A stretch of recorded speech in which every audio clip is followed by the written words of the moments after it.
Assalamualaikum warahmatullahi wabarakatuh.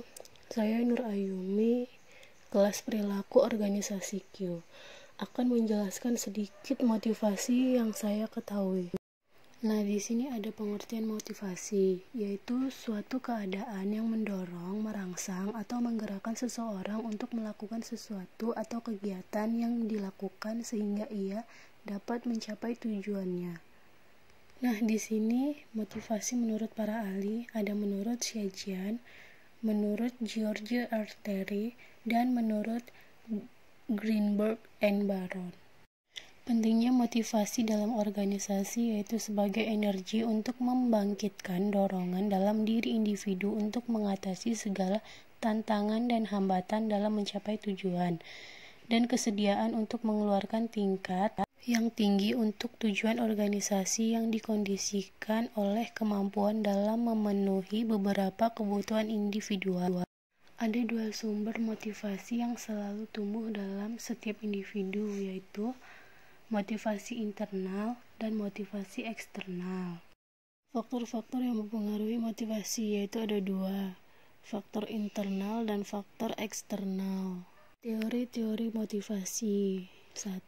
Teori Abraham Maslow, yaitu kebutuhan fisiologis, kebutuhan akan keamanan, kebutuhan sosial, kebutuhan akan harga diri, dan kebutuhan untuk aktualisasi diri. 2. Teori Herberg, yaitu faktor hygienes, memotivasi seseorang untuk keluar dari ketidakpuasan, termasuk di dalamnya adalah hubungan antar manusia, imbalan, kondisi lingkungan, dan sebagainya. Sedangkan faktor motivator yaitu memotivasi seseorang untuk berusaha mencapai kepuasan. Nah, yang ketiga ada teori X dan Y. Teori Y menyatakan bahwa manusia sudah mempunyai sifat yang melekat tidak menyukai pekerjaan. Sedangkan teori Y, orang-orang bersedia bekerja dan mereka banyak mencapai kepuasan dari kegiatan bekerja mereka. 4.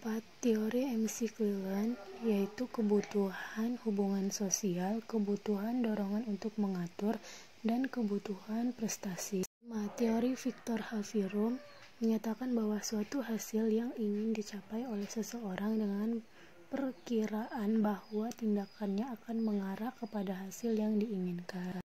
6. Teori keadilan. Manusia terdorong untuk menghilangkan kesenjangan antara usaha yang dibuat bagi kepentingan organisasi dengan imbalan yang diterima. 7. Teori Clayton-Alderson, yaitu kebutuhan atas pengakuan, kebutuhan untuk persahabatan atau berserikat dengan yang lain, dan kebutuhan untuk berkembang. Sekian yang dapat saya sampaikan. Maaf jika banyak kekurangannya. Matur, thank you.